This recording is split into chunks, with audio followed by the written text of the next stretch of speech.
The slap cracked across the garden like a snapped branch, and the Duke of Foxmere, who had been standing at the edge of the terrace wishing himself anywhere else on earth, turned toward the sound and saw a woman he had never met struck across the face before 200 people, and found that he was already moving before he had decided to.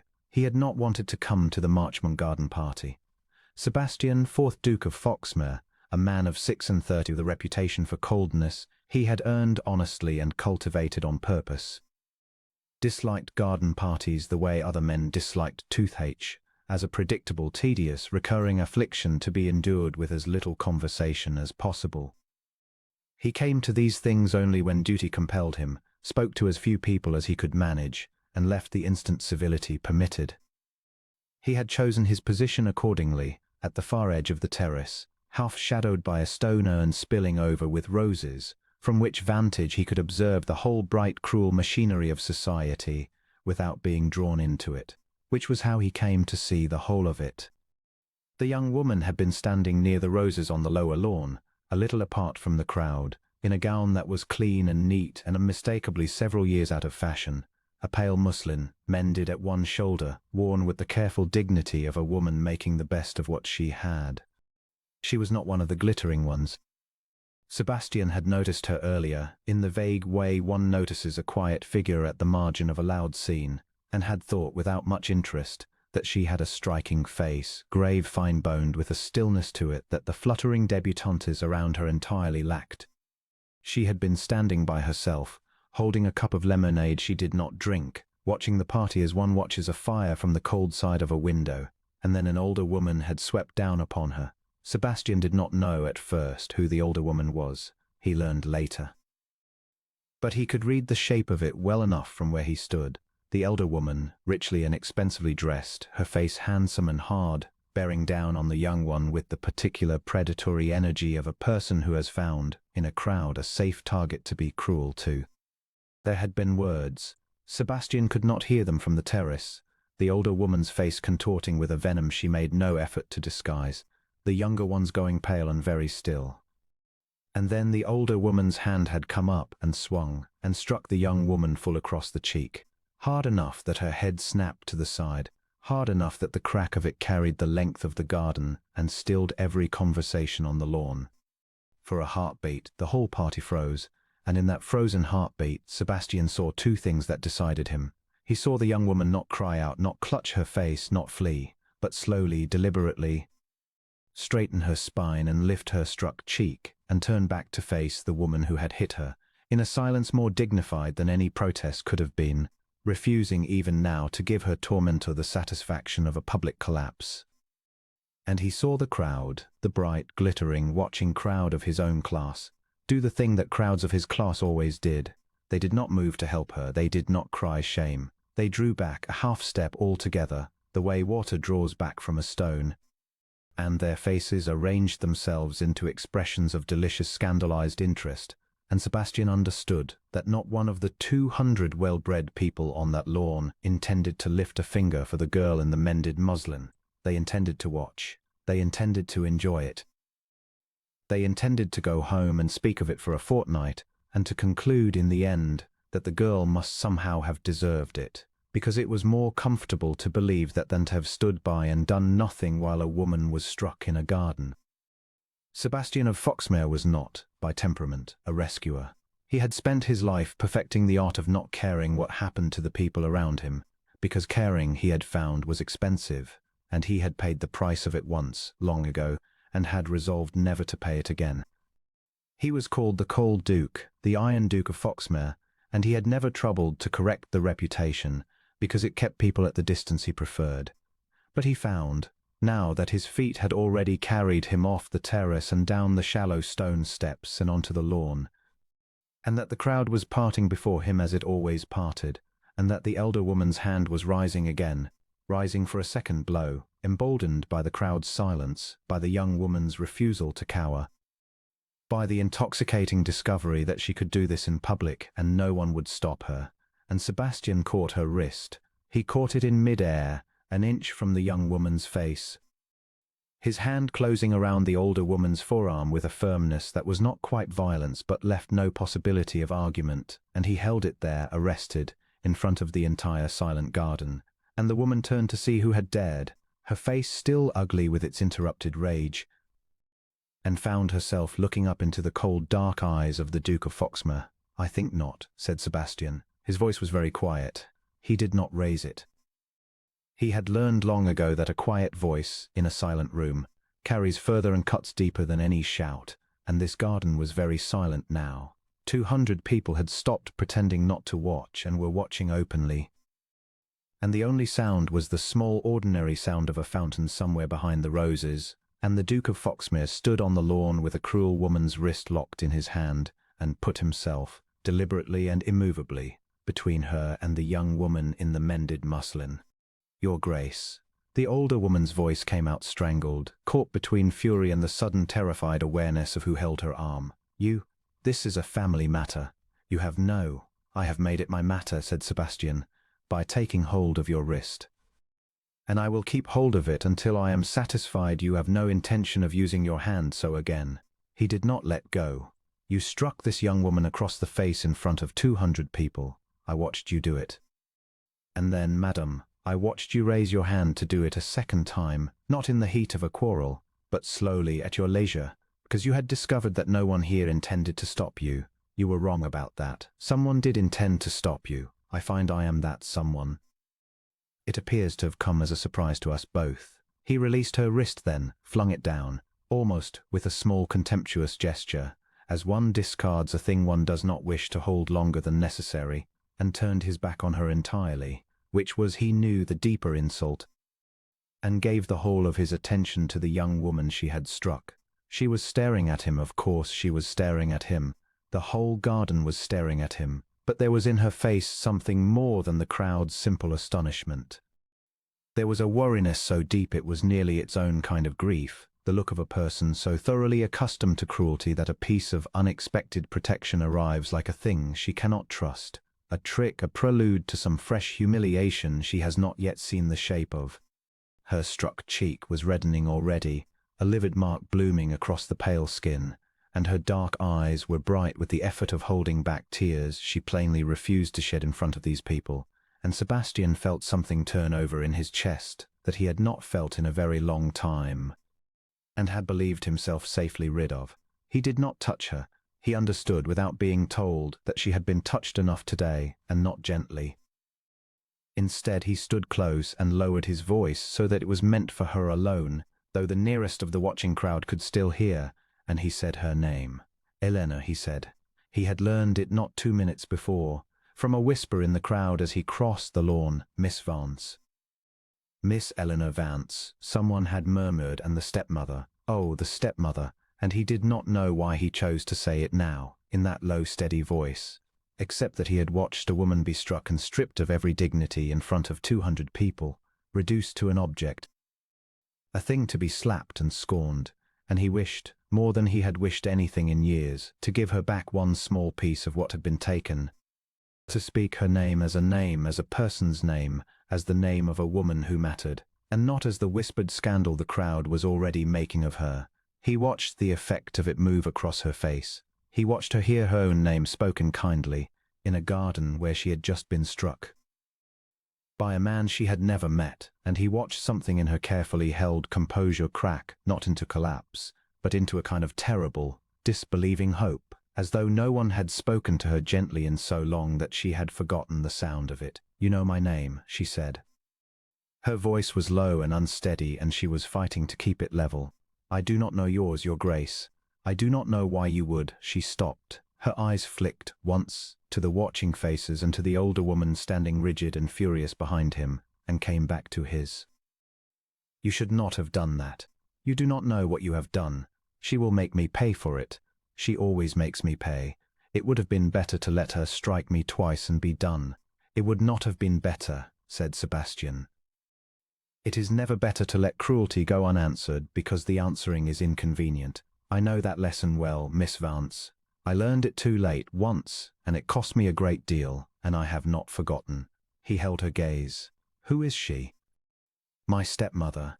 The word came out flat, exhausted, a fact worn smooth by long carrying. Lady Vance. My father married her when I was 15. He died 2 years ago and left everything to her in trust and me in her keeping until I should marry, which she has taken very good care I shall not do. For an unmarried stepdaughter she can command is worth a great deal more to her than a married one she cannot. I keep her house. I mind her comforts, and when she is displeased or bored or simply wishes to remind me of my place she does that. Elena lifted a chin the smallest degree, the same gesture he had seen when she turned to face the second blow. I have learned to bear it. I did not ask you to interfere, Your Grace, though it was kind. It was the first kind thing anyone has done in this garden today. But you have a great name and a great deal to lose, and I have neither, and by tomorrow the whole of society will have decided that I somehow contrived to have a duke defend me, and it will be one more sin laid at my door. So I thank you. And I beg you to walk away now and let me manage her as I always do. Sebastian looked at her for a long moment. And he thought that in 36 years he had met a great many women who wanted things from him. His name, his fortune, his consequence, his hand, and that this was the first he could remember who was trying, out of some worn-down protective instinct, to send him away for his own good. No, he said. Elena blinked. Your Grace. I said no. He turned his head unhurried and looked at the assembled crowd, the 200 well-bred people who had watched a woman struck and drawn back to enjoy it, at their scandalized faces, at Lady Vance standing white and shaking with rage among them, and he raised his voice now for the first time and let it carry to the farthest of the garden. I find I have something to say to all of you, since you have all made yourselves witnesses. I have stood among you at a great many of these gatherings, and I have thought you tedious, and I have never troubled to think worse of you than that. I was too generous. I have just watched every one of you stand by while a young woman was struck across the face, and not one of you moved. You drew back, you made room, you arranged your faces to enjoy it. And you will go home tonight and tell one another that Miss Vance must have deserved it, because that is easier than admitting you watched a cruelty and did nothing, which is its own kind of cruelty and a more cowardly one. His cold gaze swept them, and they flinched from it, one by one. You call me the cold Duke. You have said it behind my hand for years. Look to yourselves. I have never in my life struck a woman in a garden, nor stood in a smiling crowd and watched it done. Whatever I am warmer than that. The silence was absolute. And then Sebastian turned back to Eleanor Vance, and did the thing that ended the garden party and the whispering, and the whole comfortable order of that bright, cruel world, all at once. He offered her his arm. Miss Vance, he said, will you allow me to take you out of this garden? You need not stay to be looked at. You have been looked at quite enough for one afternoon.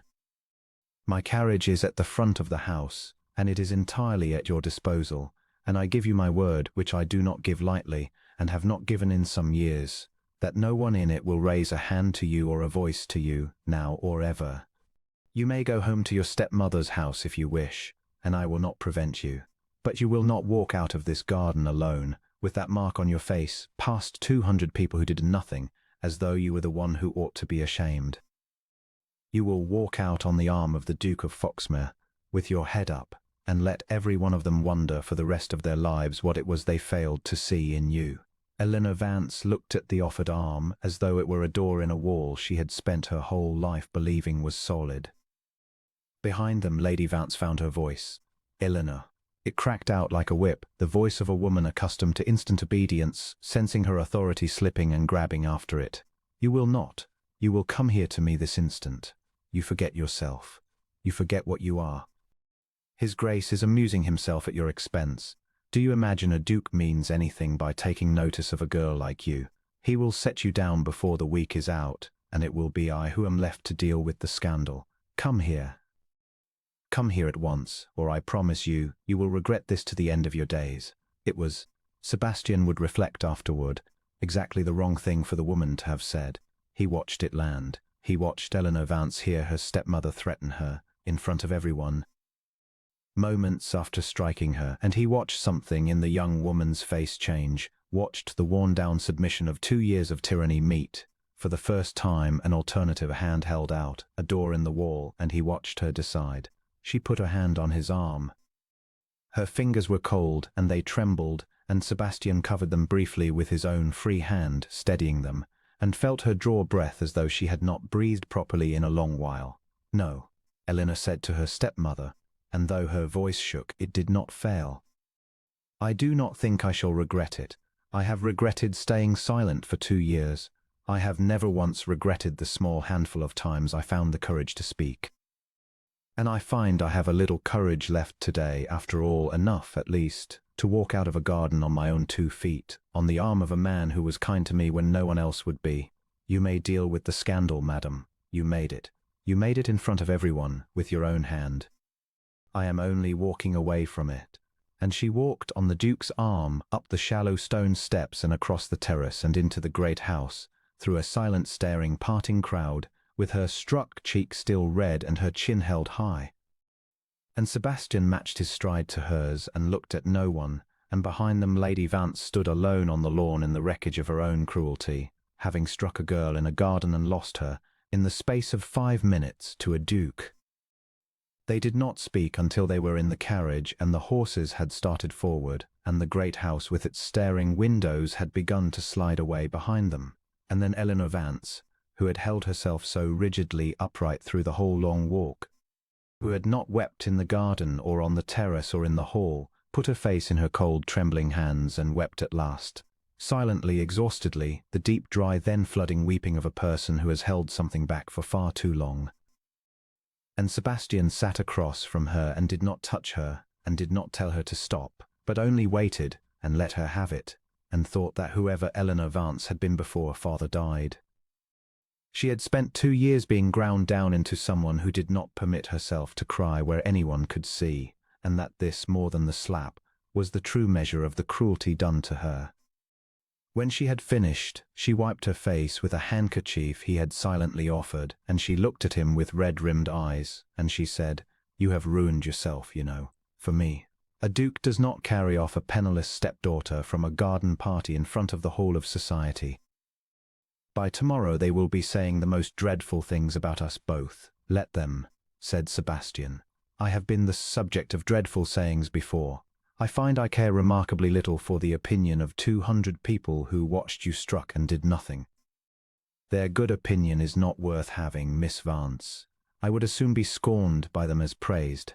But you did not have to. That is what I do not understand." She twisted the handkerchief in her hands. "You do not know me. You had never seen me before this afternoon. You could have stayed on your terrace and let it happen, as everyone else did, and no one would have thought a moment the worse of you, and your life would have gone on exactly as before. Why did you not? Why would a man who is called the coldest in England cross a whole garden to catch a stranger's wrist?" Sebastian was quiet for a moment.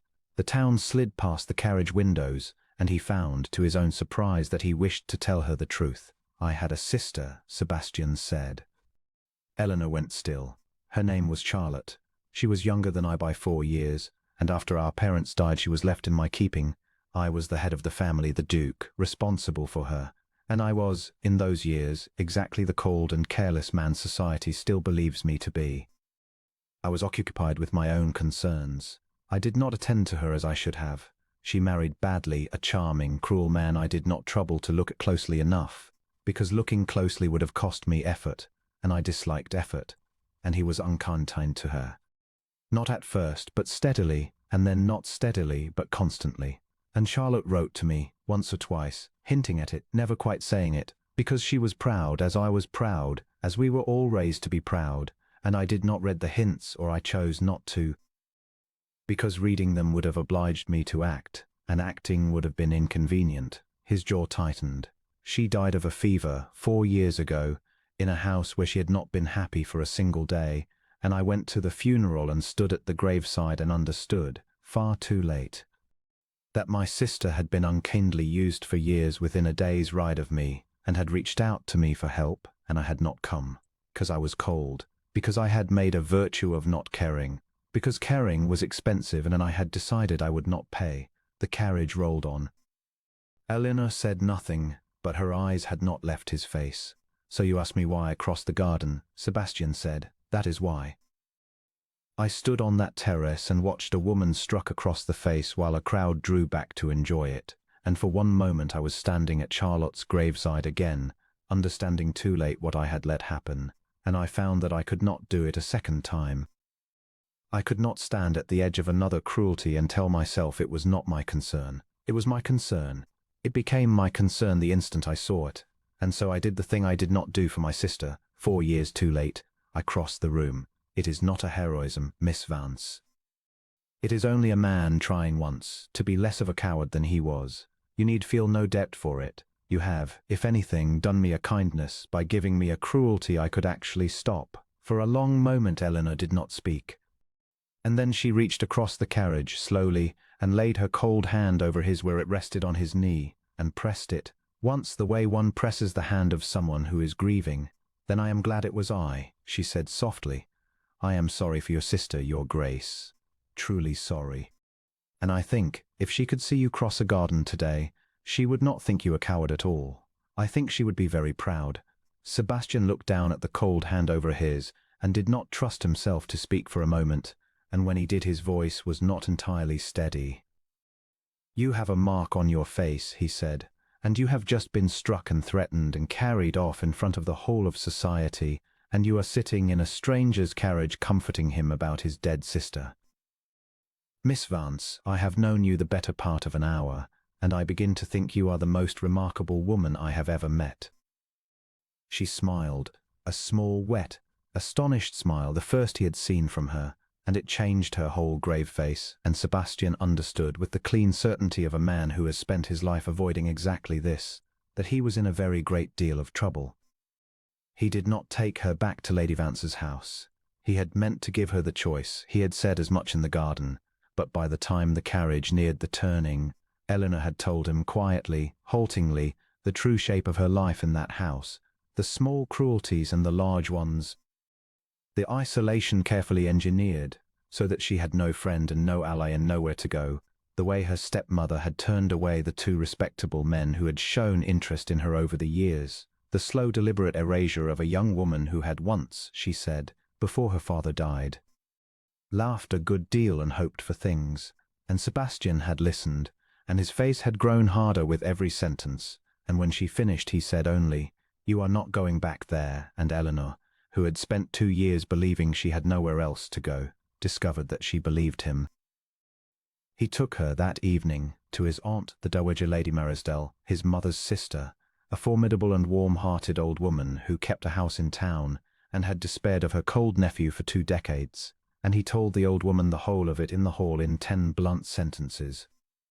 And the Dowager took one look at the mark on Eleanor Vance's face and folded the young woman into her keeping without a moment's hesitation, and turned to her nephew with an expression he had not seen from her in years. "Sebastian," she said, "you have done a decent thing. I had begun to think you had it in you and had simply mislaid it. Go home, leave the girl with me. She is safe here, and she will stay as long as she likes, and if that dreadful woman comes to my door demanding her back, I shall enjoy myself enormously. Come tomorrow. I can see perfectly well that you will want to." He did want to. He came the next day, and the day after, and the day after that, and in the weeks that followed, in the Dowager's warm, cluttered drawing room, Sebastian of Foxmere courted Eleanor Vance, slowly, patiently, with the care of a man who understood that she had been taught by 2 hard years to distrust every kindness, and who was determined to teach her otherwise, one unhurried day at a time. He did not press her. He did not overwhelm her with gifts or grand declarations, sensing that grandeur would only frighten her. He simply came and sat with her, and talked with her, and listened to her, and let her see, day by day, that the man who had crossed the garden was not a caprice or a rescuer chasing a moment's drama, but a constant thing, a thing she could rely on, a warmth that did not flicker. And he watched Eleanor Vance come back to life. It was slow, and it was one of the great privileges of Sebastian's existence to witness it. The wariness left her face by degrees. She began to laugh, first in surprise, catching herself, glancing at him as though laughter were a thing she might be punished for, and then more freely, until the Dowager's drawing room rang with it, until Sebastian found himself doing absurd things, telling foolish stories, purely for the pleasure of hearing the sound. The stillness that had been the stillness of a hunted creature became, instead, the stillness of a woman at peace. And the grave, fine-boned face he had noticed at the margin of a garden party bloomed, over those weeks, into something that stopped his breath.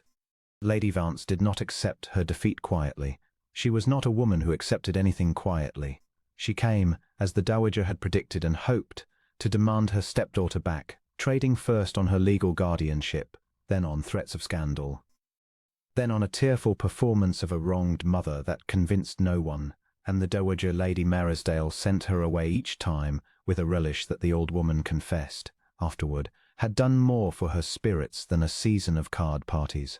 When threats failed, Lady Vance turned to society, whispering her poison in every drawing-room that would receive her, that the Vance girl had thrown herself at the Duke, that she engineered the whole scene in the garden, that a stepmother had every right to discipline an ungovernable ward, that the Duke of Foxmere had been entrapped by a scheming, penniless nobody and would rue it. But society, this once, did not swallow the poison whole, for there had been 200 witnesses in that garden, and though not one of them had lifted a finger, they had all seen exactly what happened. They had seen a cruel woman strike a silent girl and raise her hand to strike again, and a lie is difficult to maintain against 200 eyewitnesses, however much they might have preferred a more comfortable version of events. And there was something else too, that turned the tide. The Duke of Foxmere, the cold Duke, the man who had never once troubled to explain or defend himself to society, began to appear in public with Eleanor Vance on his arm, at the opera, at concerts, at the few gatherings he could be persuaded to attend, and he looked at her wherever they went, with an expression that no one who saw it could mistake, and that no story about scheming and entrapment could survive. Whatever else people said, they could not, having seen his face, believe that the Duke of Foxmere had been trapped. He had the look of a man who had chosen with his whole heart, and was glad of it. The whispering turned. Slowly, as it always did, society rearranged its sympathies to match the direction of power, and Lady Vance found the drawing-rooms that had received her growing cool, then closed. It emerged. As such things emerge, once a person has fallen out of favour, and there is no longer any advantage in protecting them, that she had mistreated her stepdaughter for years, that she had squandered a good part of the estate her husband had left in trust, that the girl she had struck in the garden had in fact kept her house and minded her comforts and endured her cruelties with a patience that shamed everyone who had known of it and said nothing. By the season's end, Lady Vance had retired from town, ostensibly for her health, in fact because there was no longer a single door in society that would open to her. She had raised her hand in a garden, in front of everyone, certain of her power and her impunity, and she had lost everything to the quiet girl she had struck and the cold Duke who had caught her wrist. Sebastian did not spare her a great deal of thought. He found, once Eleanor was safe and happy, that his anger toward Lady Vance simply drained away, replaced by a kind of distant contempt too settled to require any feeding. The woman had made her own ruin. He had only, as he had done in the garden, declined to look away from it. He asked Eleanor to marry him on an ordinary afternoon in the Dowager's garden, among the late roses, with no audience at all, which was, he had decided, exactly as it should be. She had been made a spectacle once, in a garden, before 200 cruel strangers. He wished her to be asked the most important question of her life in a garden with no one watching but the man who loved her and the roses and the warm slanting light. He did not make a speech. He was not, he had told her once, a man given to speeches. He simply took both her hands and looked at the grave, fine-boned face that had come so wonderfully back to life over the passing weeks, and said what was true. "I crossed a garden for you," he said, "the first day I ever saw you, and I have been crossing it every day since, in one way or another, and I find I should like to go on crossing it for the rest of my life.